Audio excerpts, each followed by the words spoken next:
O desemprego é um problema gravíssimo no país. Nós temos que respeitar, e eu respeito profundamente a situação do desempregado. É uma coisa que todos nós devemos ser, e eu sou totalmente solidário a isso, e me preocupa muito essa situação de todos os brasileiros que estão desempregados hoje. Agora, qual é a solução? Bom, aí nós temos que criar empregos. E é importante olhar a história. Quer dizer, milhões de empregos foram destruídos no governo Dilma. Isso é um fato registrado. Pois bem, então nós sabemos as políticas que não funcionam. Segundo, cerca de 2 milhões de empregos já foram criados no Brasil após o início da saída da recessão. É pouco ainda em função do número de desempregados. Existiam 14 milhões de desempregados. Na medida em que se começou a criar emprego, um grande número de pessoas que estavam fora do mercado de trabalho começaram a entrar no mercado de trabalho, procurar emprego, portanto, se tornar desempregado, que são aqueles que estão procurando emprego. Isso é positivo, mas, de outro lado, é dramático, porque temos um grande número de pessoas desempregadas. Qual é a solução para isso? Continuar criando emprego, como foi, por exemplo, a criação de empregos em janeiro, fevereiro, março e abril, que houve um crescimento grande também de mais de 200 mil empregos no país. Então, nós temos que aprofundar essas reformas, seguir nessa direção de controle da inflação, de geração de emprego e renda através de toda uma política econômica que funcione, que já mostrou que pode ser bem-sucedida, que já foi bem-sucedida, e a partir daí gerar crescimento e renda, que são todas as reformas fundamentais.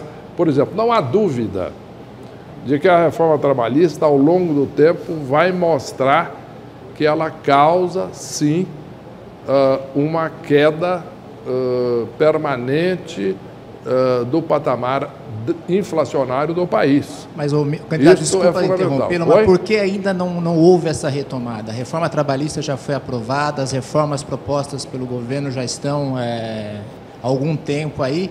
E, ao contrário do que o senhor disse, desde que o Temer assumiu, e o senhor como ministro da Fazenda, o desemprego aumentou. Ele estava em 11,2% e ele está agora em 12,9% a taxa do desemprego. São 13,4 milhões de desempregados.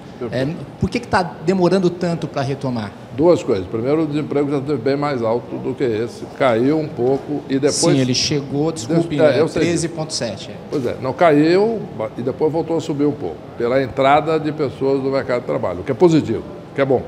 Agora, o que nós temos é respeitar os fatos. Quando entramos no governo, existiam 89,5 milhões de brasileiros trabalhando.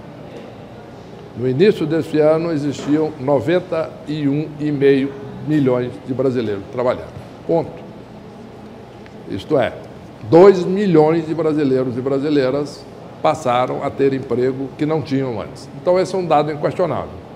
Por outro lado, um grande número de pessoas que tinham desistido, nem, etc., tem vários nomes aí que se dá a isso, passaram a procurar emprego.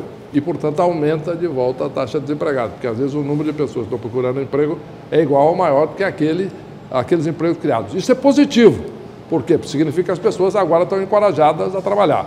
E isso, mantendo-se essa direção, essa política, então a criação de emprego continuando, é normal que a partir daí a taxa de desemprego venha a cair. É o que mostra qualquer recuperação econômica em qualquer lugar do mundo. Mas não é uma recuperação, é uma recuperação frágil, baseada na informalidade?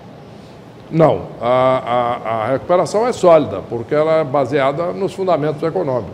Inflação baixa, taxa de juros básica caindo, o controle das despesas públicas, o aumento da confiança, então tudo isso está gerando crescimento. O aumento dos investimentos, né? E se você olhar, por exemplo, a comparação entre o segundo semestre de 2017 e o primeiro semestre de 2017, é impressionante o crescimento do investimento em máquinas e equipamentos, por exemplo, mais de 12%. O crescimento da compra de bens duráveis, mais de 20%. Então, é uma retomada sólida e isso é o que define o que é sólido comparado com o que é frágil. É exatamente o que está liderando o investimento. O que está liderando o crescimento. Nesse caso, é o investimento. Investimento das empresas com máquinas e equipamentos. Investimento das famílias em bens duráveis. Isso é o que dá solidez a esse processo de retomada. Agora, é importante mencionar o seguinte, a economia caiu, só para nós não esquecermos disso, 3,5% em 2016, 3,5% em 2015. E cresceu, cresceu só 1 em 17. Saiu de menos 3,5 e foi para 1,1.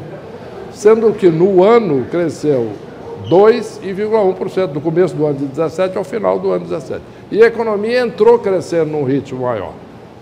A incerteza eleitoral levou a uma queda da atividade. Isso está acontecendo e foi uma das coisas que eu disse. Mas, candidato, com os dados que o senhor citou, por que a mesma pesquisa do Datafolha indica que para mais de 70% das pessoas a economia piorou? Por que existe essa percepção na população? Eu analisei esse assunto profundamente. Quando foi divulgada a pesquisa da Datafolha, sentamos com a minha equipe, com economistas que eu respeito, que têm posições de fato sólidas na análise da economia brasileira, e a conclusão é o seguinte, tem duas questões. Em primeiro lugar, mais importante, quando se pergunta sobre a situação pessoal de cada um, o resultado é outro. A maioria diz que a situação pessoal dele melhorou. E acha que vai continuar melhorando, no mínimo ficar estável. Portanto, esse é um dado da maior importância. Então, esta é a informação mais sólida que as pessoas podem nos dar. Como é que está a situação de cada um? Se a maioria acha que melhorou, é a opinião. Agora, quando pergunta, mas e a economia como um todo? Isso aí não está bom, está ruim. É lógico. Primeiro, nós tivemos a greve de caminhoneiros, tivemos toda a crise do mês de maio, e depende com quando a pessoa está comparando, né? A pesquisa não pode ser muito precisa nisso normalmente. Então, o que acontece? Pergunta para a pessoa hoje, como é que está a situação? Fala, piorou um pouco. Teve greve de caminhoneiros, etc. A economia começa a retomar, todo mundo ficou preocupado, as pessoas se preocuparam. Isso é normal. Mas comparado com quando? Foi com 2015, no buraco criado pelo governo da Dilma? Não. Foi o começo de 16 também não. Foi com o começo do ano, quando a economia estava crescendo. Então, tudo isso, do meu ponto de vista, significa que a direção é essa. Agora, a economia agora tem que se recuperar desse baque da paralisação completa das atividades, paralisação de linhas de produção e a preocupação das pessoas com o que vai acontecer. Agora, eu acho que, gradualmente, se não prevalecer posições extremistas de candidatos que cheguem nas eleições com uma posição que parece que vai ganhar, e aí pode abalar a confiança de todos, mas numa situação normal, acredito que nós vamos crescer até as eleições e a população vai ter confiança que o Brasil vai continuar a crescer, criar renda, emprego e inflação baixa.